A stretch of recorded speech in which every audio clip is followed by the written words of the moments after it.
Bienvenidos a la noche oscura. Antes de comenzar, suscríbete y comenta desde dónde nos estás viendo. Espero que disfrutes de los relatos. Me llamo Gerardo Núñez y tengo 38 años. Vivo en Ecatepec. Llevo 15 años viviendo en la misma colonia, en la misma calle, en la misma casa que era de mis papás y que me dejaron cuando se fueron a vivir con mi hermana a Toluca. Conozco cada esquina de esa colonia, cada perro, cada vecino, cada poste con el foco fundido. No soy de los que se asustan fácil. Trabajo en una bodega de abarrotes, turno de tarde. Llego a mi casa entre las 10 y las 11 de la noche según el tráfico. Estoy acostumbrado a moverme de noche. La noche no me da miedo, o no me daba, porque lo que me pasó hace 5 meses, un miércoles, fue algo que no le he contado a casi nadie, solo a mi cuñado Toño y a mi mamá por teléfono. Y los dos me dijeron lo mismo, que por qué salí, que para qué salí, que si ya estaba acostado me debía haber quedado acostado. Y tienen razón, pero en el momento uno no piensa en eso. Era miércoles, día de entresemana normal. Llegué del trabajo a las 10:30, calenté sobras que había dejado en el refri, comí viendo el teléfono, me bañé y me acosté como a las 12, sin problema, sin nada raro. Me dormí rápido como siempre. Soy de los que se duermen en cuanto tocan la almohada. Ventaja de trabajar de pie todo el día. Desperté a las 3 de la mañana, sin saber por qué. Solo abrí los ojos y ya. El cuarto oscuro, el ventilador prendido, todo normal. Me quedé acostado, esperando volverme a dormir, y entonces me cayó el 20 de que había dejado mi mochila con las llaves del trabajo adentro en la cajuela del carro. Al día siguiente tenía que entrar a las 9, y si no encontraba las llaves, iba a tener que despertar al encargado. Y ese señor era de mal carácter antes del mediodía. Pensé en dejarlo para el rato. Luego pensé que si me dormía iba a olvidarlo. La cajuela a veces se traba, y hay que abrirla con un truco desde adentro del carro. Solo yo sé hacerlo bien. Si le encargaba a alguien más se iba a complicar. Me levanté. Nada más me puse los tenis sin agujetas, en pants y camiseta.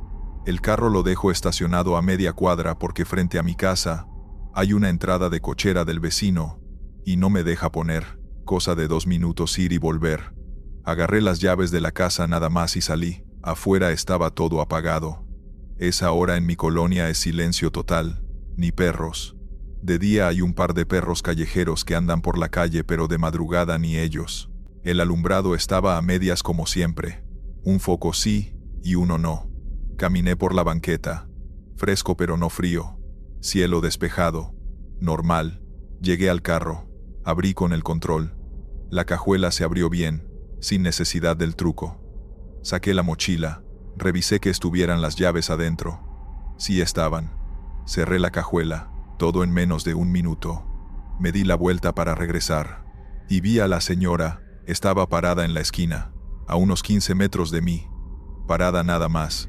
Una señora mayor, como de unos 70 años, con bata de casa, de esas batas de algodón floreadas que usan las abuelitas, pelo blanco suelto, descalza, parada en la esquina mirando hacia la calle, no hacia mí, como si estuviera esperando algo o viendo pasar algo que yo no veía. Mi primer pensamiento fue que era una vecina mayor que se había salido dormida. Eso pasa. Gente grande que camina dormida o que se desorienta de noche. Lo había escuchado antes. Me le acerqué. Señora, dije. No muy fuerte para no asustarla. No volteó. Señora, ¿está bien? Nada. Seguía mirando la calle. Me acerqué más. Alelora, como a 5 metros. Y fue ahí donde me detuve solo. No sé explicar qué fue. No vi nada malo. No escuché nada. Solo algo en el estómago me dijo para, como cuando uno va manejando, y el cuerpo frena antes de que el ojo vea el bache. Esa clase de señal que viene de adentro, y que uno no sabe de dónde sale pero que es más rápida que el pensamiento. Me detuve. La señora seguía sin moverse, sin voltear, perfectamente quieta, y entonces noté que el pelo blanco suelto que le llegaba a los hombros, no se movía. Nada de viento esa noche, pero igual. El pelo estaba completamente quieto, pegado, como si fuera una fotografía, y sus pies descalza sobre el cemento de la banqueta, pero la postura estaba rara, no apoyaba los pies completos.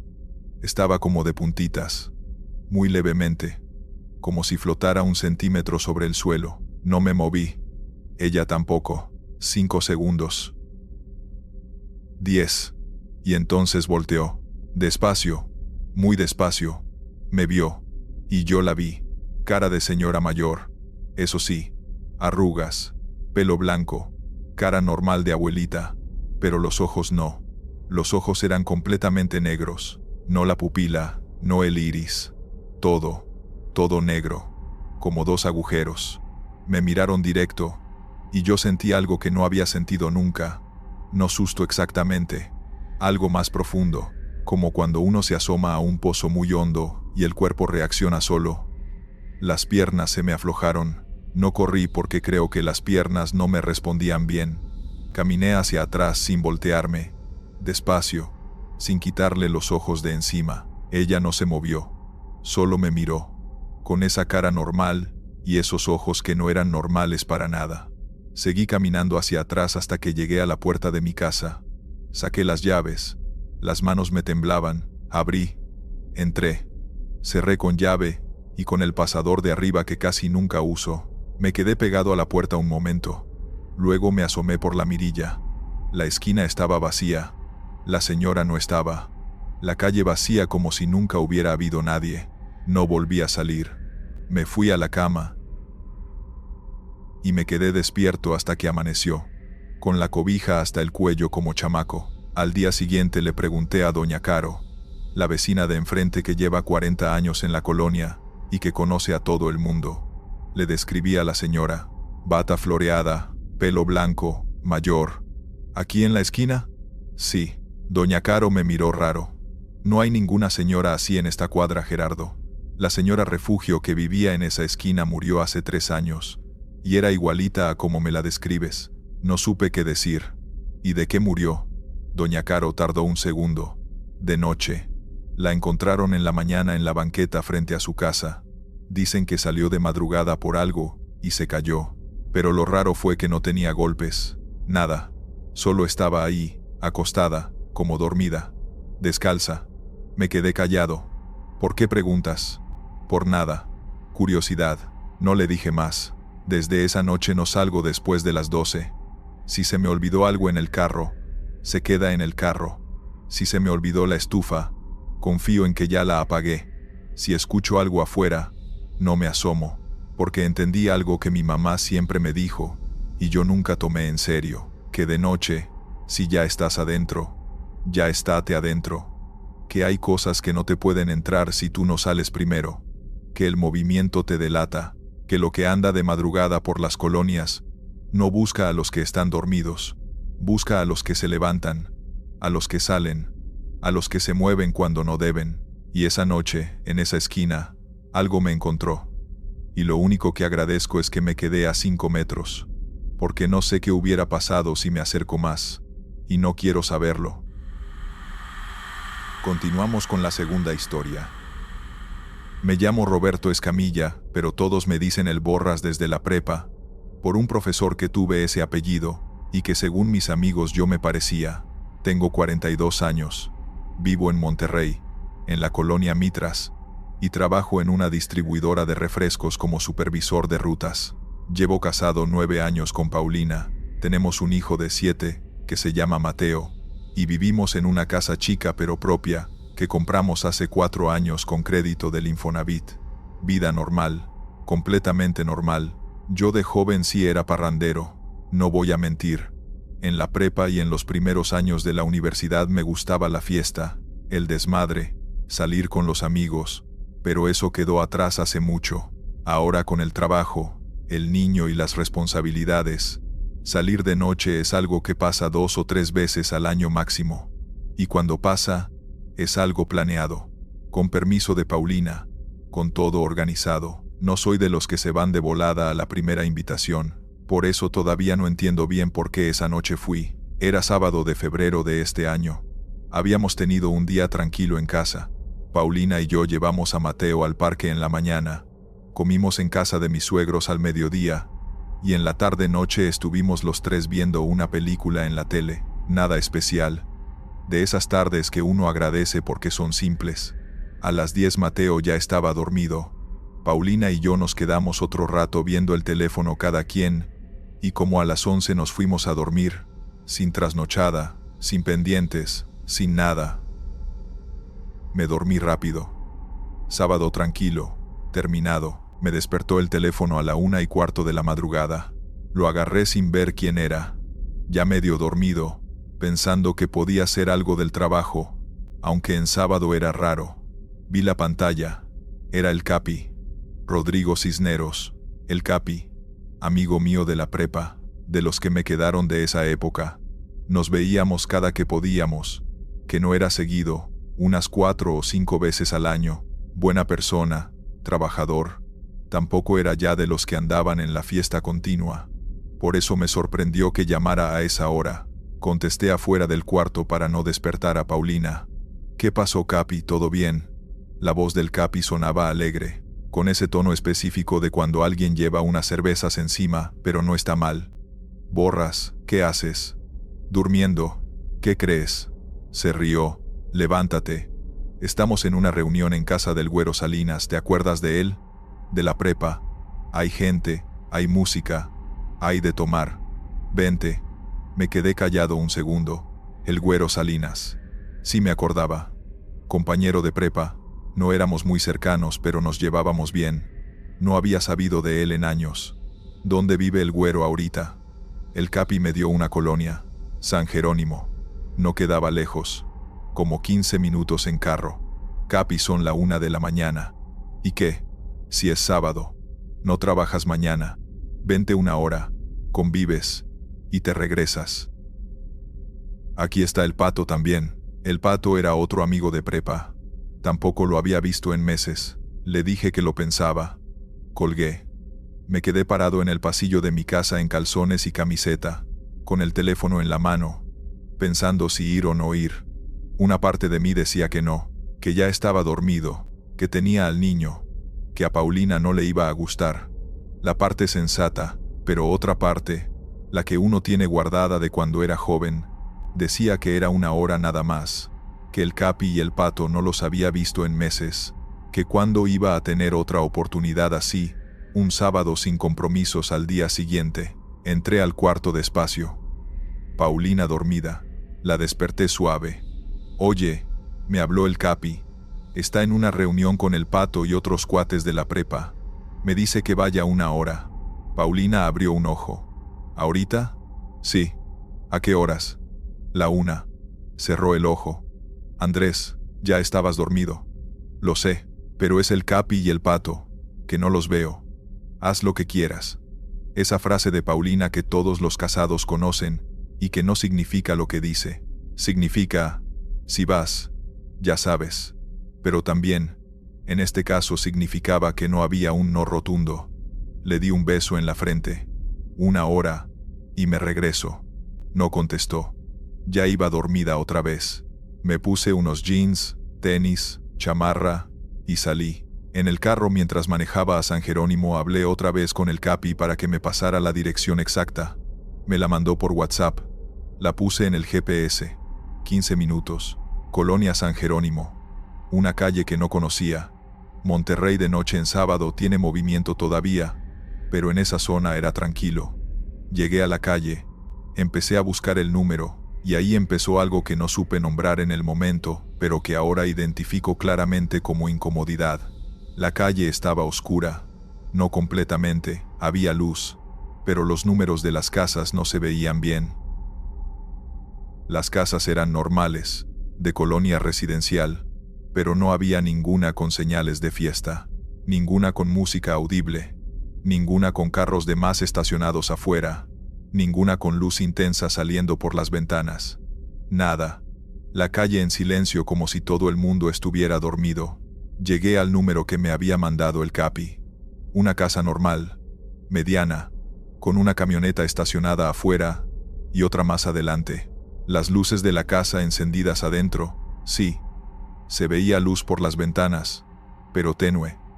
No de fiesta. De casa habitada nada más. Me estacioné. Me quedé en el carro un momento. Mandé mensaje al Capi. Ya estoy afuera. Respuesta inmediata. Pásale. Está abierto. Bajé del carro. Caminé hacia la puerta. Y fue en esos 10 pasos, entre mi carro y la puerta, donde la incomodidad se convirtió en algo más concreto. Algo que no sabría explicar con palabras precisas. Como cuando uno entra a un cuarto donde acaban de tener una discusión fuerte, y aunque ya no se escucha nada, el aire todavía lo tiene. Esa sensación de que algo pasó ahí, o algo está pasando que uno no ve. Toqué el timbre. Nadie abrió. Toqué de nuevo. Nada. Mandé otro mensaje al Capi. Toqué y no abren. Empuja la puerta. Está abierta. Empujé. La puerta cedió. Entré a una sala medianamente iluminada. Había gente, como 8 personas sentadas, algunas en sillones, otras en sillas, que habían acomodado en círculo, música bajita desde algún teléfono, botellas en la mesa, todo con una calma que no correspondía a lo que el Capi me había vendido por teléfono. Esto no era una reunión alegre con música y desmadre, era un grupo de personas sentadas en casi silencio tomando despacio. Vi al Capi. Estaba sentado en un sillón con una cerveza. Me saludó con la mano. Vi al Pato en una silla, también con cerveza. Me saludó igual. Me acerqué. Saludé a los que reconocía. Y al Güero Salinas, que sí era él, sí lo reconocí, aunque había cambiado mucho, más flaco de lo que lo recordaba. Ojos cansados, me saludó de mano con una sonrisa que llegaba hasta los labios y no más arriba. Me senté. Alguien me pasó una cerveza. Empezamos a platicar. Y la plática era normal en contenido pero rara en forma. Sin chistes, sin carcajadas, sin esa energía que tiene la gente cuando está de buenas y con unas cervezas encima. Todos hablaban bajito, como si hubiera alguien dormido en la casa que no querían despertar. Pregunté por la familia del Güero. Me dijo que bien, escueto. Pregunté en qué andaba trabajando. Me dijo que en algo de importaciones, sin detalles. El Capi y el Pato hablaban, pero tampoco eran los de siempre. Algo estaba apagado en los dos. Llevaba como 40 minutos ahí cuando necesité ir al baño. El Güero me indicó el pasillo. Fui. El pasillo de la casa estaba oscuro. El baño al fondo. Fui. Hice lo que tenía que hacer. Salí. Y al salir del baño, en el pasillo oscuro, vi una puerta entreabierta. Un cuarto. Adentro, una cama. Y en la cama, una señora mayor, acostada, inmóvil, con los ojos abiertos mirando al techo. Me paré en seco. La señora no se movió. Tenía los ojos completamente abiertos, fijos en el techo, sin parpadear. Las manos sobre el estómago, una encima de la otra. La cara sin expresión. Le dije en voz baja, «Perdón», pensando que me había equivocado de puerta y que la había asustado. No reaccionó. Ni volteó, ni habló, ni se movió. Ojos abiertos, fijos, inmóviles. Regresé rápido a la sala. Me senté junto al Capi. Le hablé al oído. «Oye, Capi, hay una señora en el cuarto del pasillo. Creo que la asusté sin querer». No reaccionó. El Capi me miró. Tardó un segundo de más en contestar. «Es la mamá del Güero. No te preocupes. Está con los ojos abiertos, fijos». No se movió cuando la vi. El Capi asintió despacio, con esa calma rara que tenía toda la noche. «Está bien. Así se queda a veces». No dije más, pero algo en mi estómago se cerró. 15 minutos después me despedí. Dije que Paulina me esperaba, que ya era tarde. El Güero me dijo adiós de la misma manera que me saludó. Sonrisa de labios. El Capi y el Pato me acompañaron a la puerta. Ya afuera el Pato me jaló del brazo un momento mientras el Capi se regresaba adentro. Me habló muy bajito, casi sin mover los labios. «Oye, qué bueno que ya te vas. Y no regreses, ¿eh?» Lo miré. «¿Qué? Que no regreses. Hoy fue raro que te invitáramos. No debió haber pasado. ¿Qué está pasando aquí, Pato?» El Pato me soltó el brazo. «La mamá del Güero murió esta mañana. Llevamos aquí desde mediodía acompañándolo. No es ninguna fiesta. Nunca fue ninguna fiesta». Me quedé helado. «Entonces, ¿por qué me llamaron?» El Pato negó con la cabeza muy despacio. «Yo no te llamé, Borras. Y el Capi tampoco. Ninguno de los dos te llamó esta noche. Me subí al carro. Revisé el teléfono. La llamada de la 1:15. Del número del Capi. Ahí estaba en mi registro. Le llamé ahí mismo, sentado afuera de la casa. El Capi contestó desde adentro. ¿Qué pasó, Capi? ¿Tú me llamaste esta noche? Silencio. No, borras. Yo tengo el teléfono sin batería, desde las 11. Antre, lo cargué hace rato apenas. Hay una llamada tuya en mi registro. A la 1:15.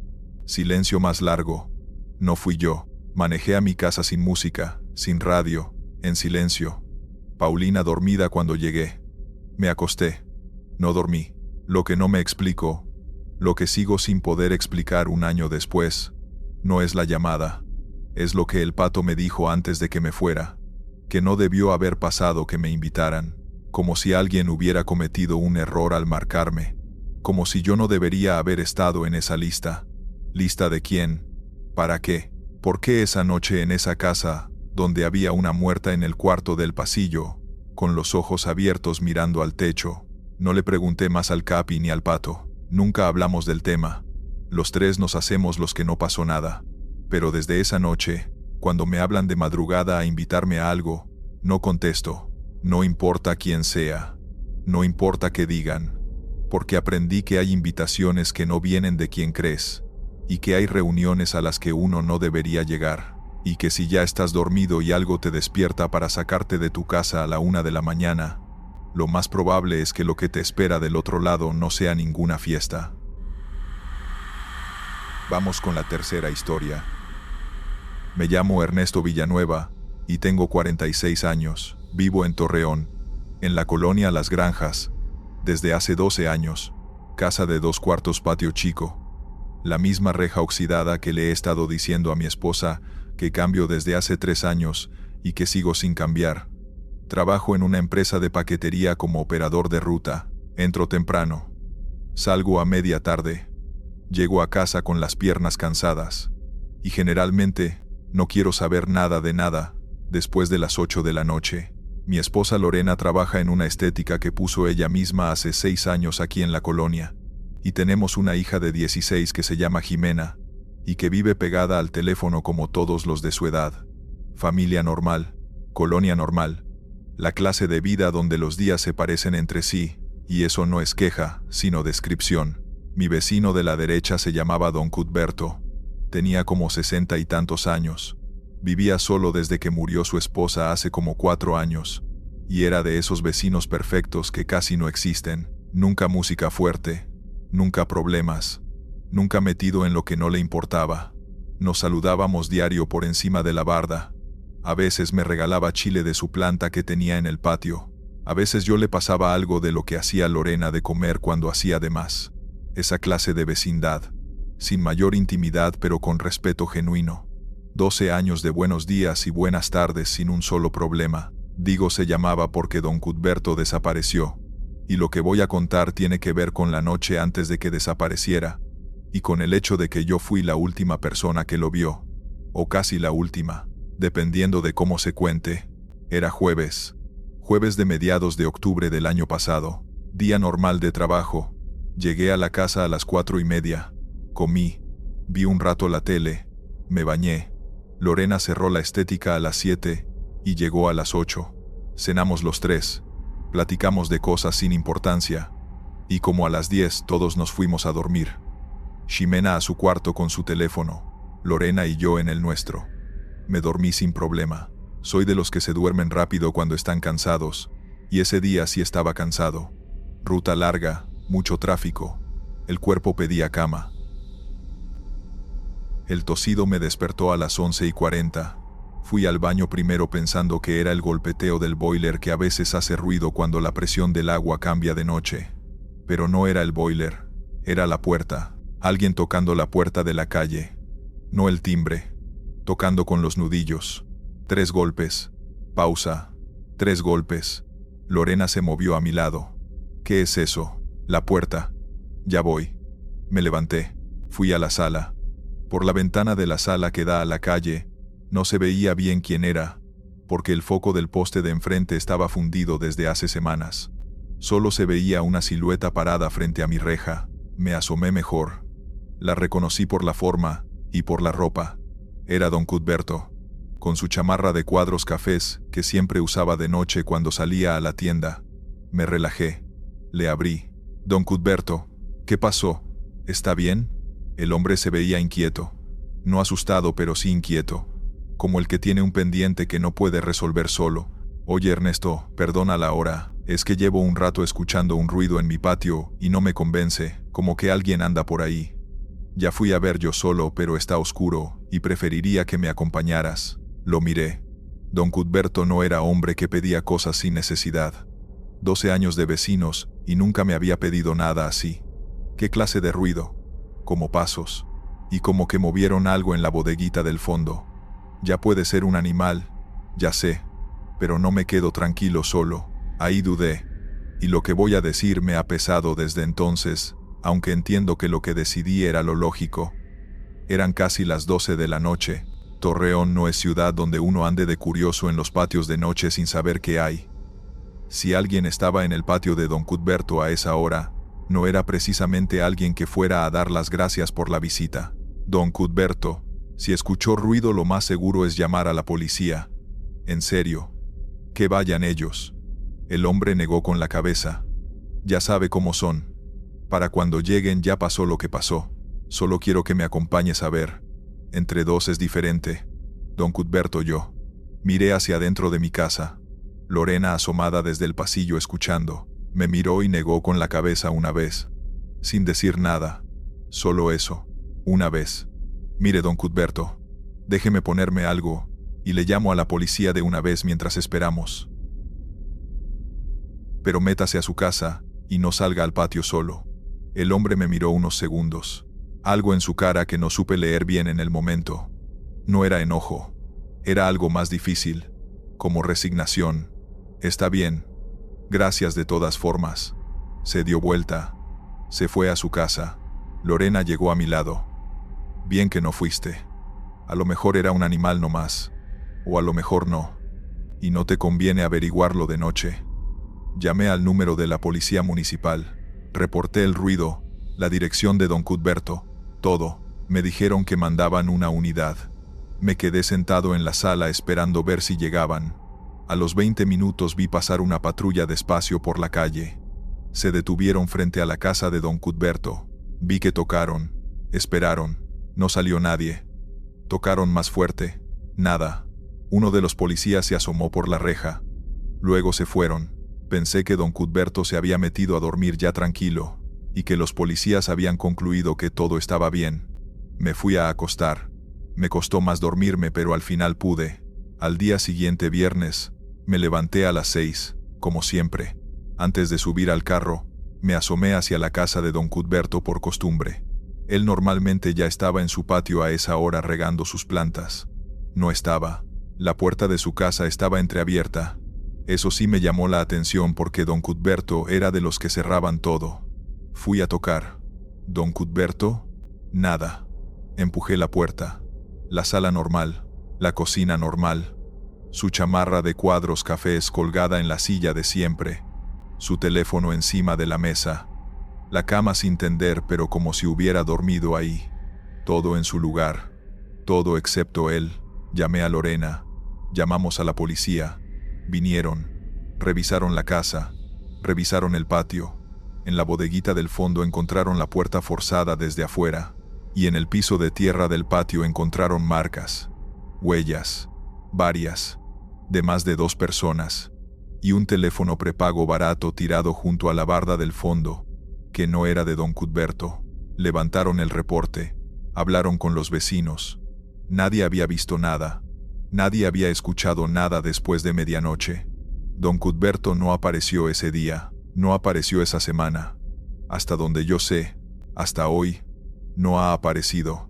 Lo que me quita el sueño no es la culpa exactamente. Entiendo que si yo hubiera ido al patio con él, lo más probable es que me hubiera pasado lo mismo que a él o peor. Lorena me lo dice seguido cuando me ve pensativo, y tiene razón. No había nada que yo pudiera haber hecho que cambiara lo que iba a pasar. Lo que me quita el sueño es otra cosa. Es la cara de don Cuthberto cuando le dije que no. Esa expresión que no supe leer en el momento y que ahora, con todo lo que sé, creo que sí entiendo. No era resignación de vecino al que le niegan un favor. Era resignación de alguien que ya sabe lo que le va a pasar. Que fue a tocar mi puerta no porque creyera que yo podía resolver algo, sino porque no quería estar solo en ese momento. Porque tenía miedo, y lo único que se le ocurrió fue tocarle la puerta al vecino de 12 años que siempre le había dado los buenos días. Y yo le dije que no, y él se fue solo a su casa, y esa noche, alguien que ya estaba en su patio esperándolo, se lo llevó. Desde entonces cambié la reja, la que tenía oxidada desde hace 3 años. La cambié a la semana de que desapareció don Cuthberto. Puse 2 chapas nuevas. Puse un foco de sensor de movimiento en el patio. Y desde esa noche, si escucho cualquier ruido afuera de mi casa después de las 10, no abro, no me asomo. Llamo a la policía y espero adentro, porque aprendí que la curiosidad de noche en esta ciudad te puede costar todo. Y porque aprendí que a veces la gente que toca tu puerta de madrugada ya sabe que no vas a poder ayudarla, pero toca de todas formas, solo para no irse sola hacia lo que le espera. Y eso, que don Cuthberto haya tocado mi puerta esa noche, sabiendo lo que sabía, es lo más triste y lo más pesado que cargo desde entonces, y lo voy a cargar mucho tiempo todavía. Historia 4. Me llamo Patricia Guerrero, pero en mi familia me dicen Pati desde que tengo memoria. Tengo 43 años. Soy madre de 2 hijos. Vivo en Irapuato, Guanajuato, y trabajo como enfermera en turno nocturno desde hace 12 años. Cuento esto porque importa, porque alguien podría pensar que lo que voy a contar es producto del cansancio, del estrés, de las noches sin dormir bien que acumula una enfermera de turno. Y entiendo que lo piensen. Yo misma lo pensé durante semanas. Me aferré a esa explicación, como quien se aferra a una barandilla sobre un barranco. Pero hay cosas que el cansancio no explica. Hay cosas que uno ve con los ojos completamente abiertos, descansada, en su propia casa, con la luz prendida, y que aún así no tienen ninguna explicación racional. Lo que me pasó a mí fue en una noche de martes de hace 10 meses. Una noche en que no tenía turno. Una noche en que me había acostado temprano. Una noche en que algo me hizo levantarme cuando no debía. Y desde entonces entendí por qué mi abuela, que era mujer de rancho y de pocas palabras, siempre decía lo mismo cada vez que alguno de sus nietos se levantaba de noche sin necesidad. Si ya estás acostado, ya estate. Que hay cosas que andan de noche y que solo te encuentran si tú te mueves primero. Yo nunca le hice caso. Uno de chamaco no le hace caso a esas cosas. Son dichos de viejos, supersticiones de rancho, cosas que se dicen para que los niños no anden de noctámbulos. Eso pensaba yo. Hasta esa noche de martes, había llegado a casa a las 8 de la tarde, después de hacer un trámite en el banco y unas compras en el mercado. Mis hijos estaban con su papá esa semana, de vacaciones en casa de mis suegros en Salamanca. La casa era mía sola, cosa que me gustaba. Soy de las que disfrutan la soledad cuando se presenta. Cené algo ligero, vi un rato la televisión, me bañé. A las 10:30 estaba en cama, temprano para mí que estoy acostumbrada a dormir de día. Pero el cuerpo lo agradecía. Me dormí rápido, sin pastillas, sin ruido de fondo, sin nada. Sueño limpio y profundo desde el primer momento. Desperté a la 1:17 de la madrugada. Lo sé exactamente porque lo primero que hice fue ver el teléfono. 1:17. Sin alarma, sin ruido que me hubiera despertado. Solo desperté, como cuando el cuerpo decide solo que ya terminó de dormir aunque la mente no esté de acuerdo. Me quedé acostada mirando el techo. El cuarto estaba oscuro pero no completamente. Entra algo de luz de la calle por las persianas, suficiente para ver los contornos de los muebles. El cuarto estaba en silencio. La casa estaba en silencio. Cerré los ojos. Intenté volverme a dormir. No pude. La mente empezó a moverse sola. Pendientes del trabajo, una llamada que tenía que hacer, si había dejado la estufa bien apagada. Esa última me clavó. Había calentado leche antes de cenar. Había apagado la hornilla. Intenté recordar. No pude recordar con certeza. Me quedé otros 5 minutos acostada, tratando de convencerme de que sí la había apagado. No pude. Finalmente suspiré. Aparté las cobijas y me levanté. El pasillo estaba oscuro. No prendí la luz. Conozco mi casa de memoria. Vivo ahí hace 8 años. Puedo caminar de mi cuarto a la cocina con los ojos cerrados. Caminé descalza por el pasillo. Y fue ahí, a mitad del pasillo, donde sentí lo primero. Una corriente de aire frío. No del aire acondicionado porque no tengo. No de una ventana abierta porque todas estaban cerradas. Un frío quieto, estático, como si hubiera una zona de temperatura diferente en ese punto exacto del pasillo. Lo atravesé rápido. Llegué a la cocina. Prendí la luz. La hornilla estaba apagada. Por supuesto que estaba apagada. Siempre la apago. Me regañé mentalmente por haberme levantado sin necesidad. Me serví un vaso de agua. Me lo tomé junto al fregadero. Y fue mientras lo tomaba que escuché el sonido. Venía de la sala. Un sonido suave, casi imperceptible, como alguien cambiando de posición en un sillón. Ese sonido específico de cuando el cojín de un sillón recibe peso y lo acomoda. Ese sonido que uno reconoce perfectamente en su propia casa, porque conoce sus propios muebles. Dejé el vaso en el fregadero muy despacio. Me quedé quieta. Silencio. Luego otra vez. El mismo sonido. El sillón grande de la sala. Alguien acomodándose. Soy enfermera. Soy una persona práctica. Mi primer pensamiento no fue sobrenatural, sino absolutamente lógico. Alguien había entrado a la casa. Pensé en el teléfono que había dejado en el cuarto. Pensé en las distancias. La puerta trasera de la cocina estaba a 3 metros. La sala estaba a 5 metros por el pasillo. Mi cuarto estaba a 8 metros en dirección contraria. Hice el cálculo rápido que hace uno cuando siente peligro real. Decidí ir por el teléfono. Retrocedí muy despacio hacia el pasillo. Sin hacer ruido. Descalza sobre el piso de mosaico. Silencio desde la sala. Nada más. Llegué al pasillo. Caminé hacia mi cuarto. El frío del pasillo seguía ahí. Esa zona fría a mitad del corredor. La atravesé de nuevo. Llegué a mi cuarto. Agarré el teléfono. Marqué el 9, el 1, el 1, y el dedo listo sobre el botón de llamada. Y entonces, desde la sala, una voz, bajita, casi un murmullo, pero completamente clara. Una voz de mujer, vieja, muy vieja, diciendo algo que me heló la sangre, de una manera que ningún frío de pasillo podría lograr. Dijo: «Ya te vio». No llamé al número de emergencias. No prendí ninguna luz. No grité. Me metí a la cama. Me tapé con la cobija hasta la cabeza como niña chica. Y no me moví hasta que amaneció. No dormí. No me levanté. No hice nada más que quedarme completamente inmóvil con los ojos abiertos debajo de la cobija, con el teléfono apretado en la mano, escuchando. Y lo que escuché durante las siguientes 4 horas fue lo que me convenció de que lo que había en mi sala no era ningún ladrón ni ninguna persona viva, porque lo que escuché fue silencio, pero no un silencio normal, un silencio con presencia. Esa diferencia que existe entre un cuarto vacío y un cuarto donde hay alguien callado. El aire se siente diferente, la oscuridad pesa diferente.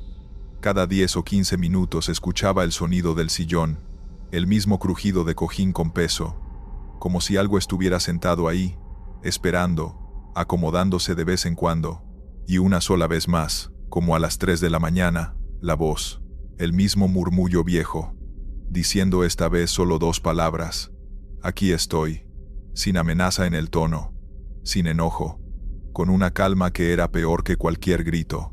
Cuando el sol empezó a entrar por las persianas y el cuarto se fue iluminando, esperé 20 minutos más, luego salí. Fui directamente a la sala con la luz del sol ya entrando por la ventana. El sillón grande estaba en su lugar. Los cojines acomodados como siempre. Nada fuera de lugar. Ninguna ventana abierta. Ninguna puerta forzada. Todo exactamente igual que cuando me había acostado, excepto una cosa. En el cojín del sillón grande, el de la derecha, donde siempre me siento yo, había una marca. Una depresión en el cojín. Como cuando alguien ha estado sentado mucho tiempo en un lugar, y el material guarda la forma. Una marca fresca, como de alguien que hubiera estado sentado ahí toda la noche. Lo consulté con mi mamá ese mismo día, porque no podía cargarlo sola, y porque ella es de las pocas personas en mi vida que no me iba a decir que estaba loca. Mi mamá escuchó todo. Cuando terminé me miró con esa expresión que tienen las madres cuando saben algo que no saben cómo decir. ¿La voz era vieja?, me preguntó. Muy vieja, asintió despacio. Tu abuela decía que hay cosas que solo pueden encontrarte si tú te mueves primero. Que de noche, si ya estás en cama, lo mejor es quedarte. Que moverse de noche es como encender una luz en el oscuro, que lo que anda buscando, te encuentra por el movimiento. ¿Qué es lo que anda buscando? Mi mamá tardó en contestar. No siempre algo malo. A veces solo compañía. A veces algo que dejó pendiente. A veces no sabe ni ella misma qué busca. Pero si te encuentra levantada, se queda. ¿Cuánto tiempo? Mi mamá me miró directo. Eso depende de a qué fuiste a hacer cuando te levantaste. Desde esa noche tengo un vaso de agua en el buró antes de acostarme. Reviso la estufa 2 veces antes de ir al cuarto. Dejo el teléfono cargando junto a la cama. Porque aprendí que la razón por la que me levanté esa noche, una hornilla que ya estaba apagada, no valía lo que encontré en mi sala. Mi abuela tenía razón. Hay cosas que andan de noche y que solo te encuentran si tú te mueves primero. Y una vez que te encuentran, se sientan y esperan. Y la pregunta que no me deja dormir tranquila del todo, ni 10 meses después, es si lo que se sentó en mi sillón esa noche se fue cuando amaneció, o si todavía está ahí, esperando a que me vuelva a levantar. Continuamos. Me llamo Andrés Villalobos y tengo 44 años. Vivo en Culiacán, trabajo en una ferretería del centro, soy el encargado de bodega. Llevo 11 años en el mismo trabajo con los mismos compañeros y la misma rutina. Casado con Sandra desde hace 17 años. 2 hijas, una de 15 y una de 12. Casa propia en la colonia Chapultepec. De esas colonias tranquilas de Culiacán, donde todo el mundo se conoce, y los problemas son los normales de cualquier familia. No soy de los que andan en malos pasos. No tomo seguido, no trasnoche, no soy parrandero. Los viernes a veces me echo unas cervezas con mis cuñados y ya. Mi vida es trabajo, casa, familia. Así ha sido siempre. Por eso cuando le cuento esto a alguien, y me preguntan si estaba tomado, o si estaba cansado, o si estaba bajo de algo, les digo que no. Estaba perfectamente bien. Era un martes. No había tomado nada. Había dormido bien la noche anterior. Y lo que me pasó igual. Era martes de noviembre del año pasado, día normal de trabajo. Llegué a la casa a las 7 de la tarde. Cenamos temprano porque Sandra había hecho caldo de pollo. Y a las 9 ya todos estábamos recogidos. Mis hijas, con sus teléfonos en su cuarto. Sandra dormida rápido como siempre que madruga al día siguiente. Y yo en la cama viendo el teléfono un rato hasta que se me cerraron los ojos. Me quedé dormido como a las 10:30. Sin problema. Sin nada raro. Me desperté a las 2:15 de la mañana. Lo vi en el teléfono. 2:15 exactas. Sin saber por qué desperté. El cuarto oscuro. Sandra dormida a mi lado. El ventilador en 3 que es como siempre lo ponemos de noche. Todo normal. Cerré los ojos. No me podía dormir. La mente dando vueltas sola como cuando uno no tiene sueño aunque quiera tenerlo. Pensé en una entrega que tenía pendiente al día siguiente en la ferretería. En que tenía que llevar el carro a verificar esa semana, en cosas así. Pendientes sin importancia que se meten a la cabeza a deshoras. Entonces me acordé del teléfono de mi cuñado Beto. Beto me había mandado un mensaje en la tarde, mientras yo estaba en el trabajo, diciéndome que me iba a prestar una herramienta que yo necesitaba para un arreglo en la casa. Me dijo que la dejaba en la cajuela de su carro porque él al rato salía. Yo le había contestado que sí, que al rato pasaba, y nunca pasé. Se me olvidó completamente, y la herramienta la necesitaba el miércoles, porque el plomero llegaba temprano. Beto vivía a 3 cuadras. 3 cuadras exactas.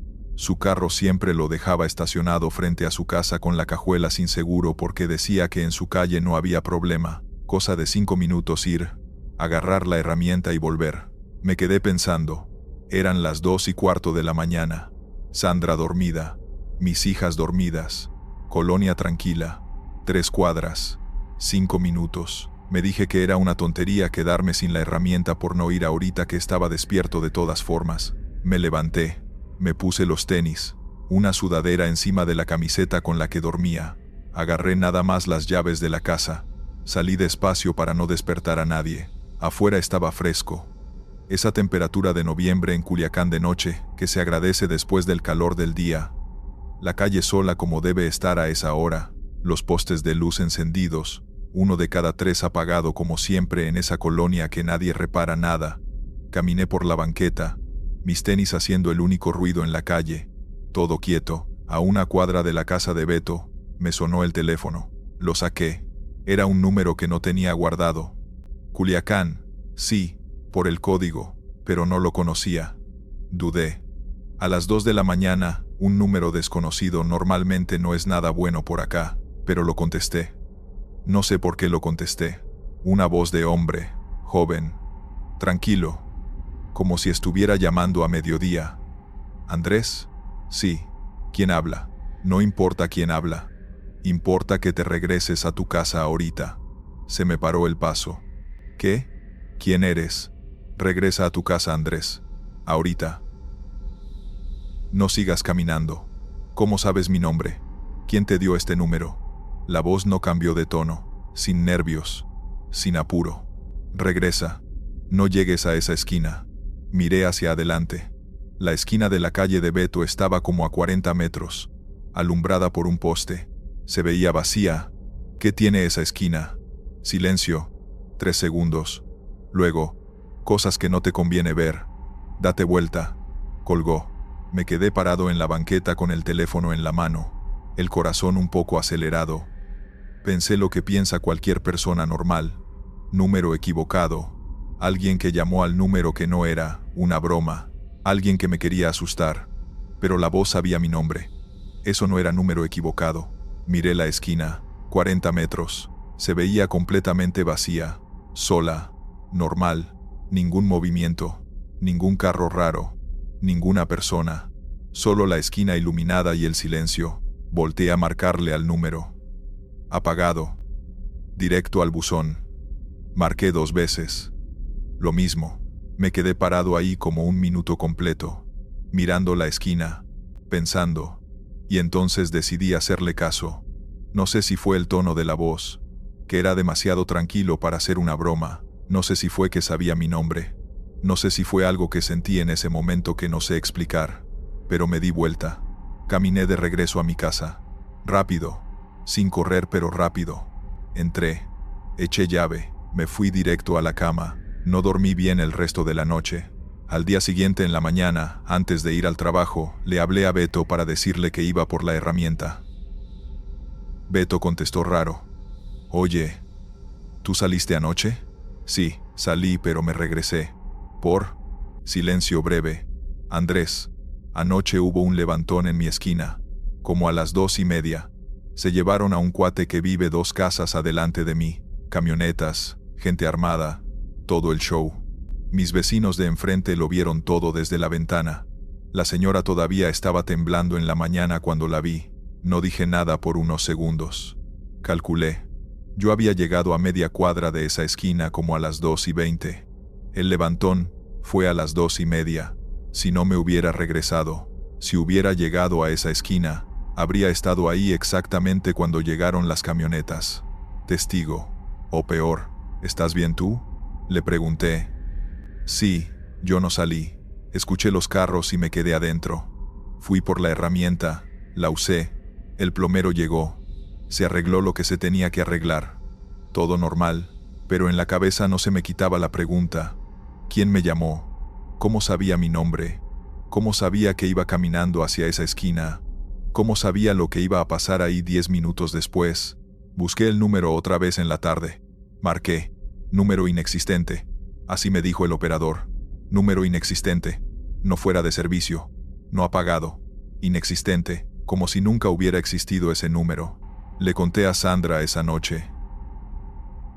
Me escuchó callada.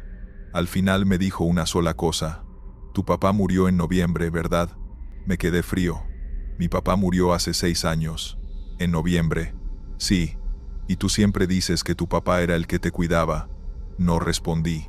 Ella tampoco dijo más. Se dio vuelta y se quedó dormida como si nada. Yo me quedé viendo el techo mucho tiempo. No sé quién me llamó esa noche. No tengo manera de saberlo. Lo que sí sé es que desde entonces no salgo de mi casa después de las 12 por nada. Si se me olvidó algo, se quedó olvidado hasta el día siguiente, porque entendí que a veces quedarse en casa es la diferencia entre llegar al día siguiente o no llegar, y que a veces, cuando ya estás dormido y algo te despierta con ganas de salir, ese algo no siempre viene de ti, a veces viene de otro lado, y no siempre para ayudarte. Pero esa noche, lo que sea que me llamó, me ayudó, y no pienso desperdiciar eso saliendo a deshoras nunca más. Gracias por escuchar. Estos fueron los relatos. Suscríbete, deja un like y dime si te gustaron las historias de hoy. Nos vemos pronto.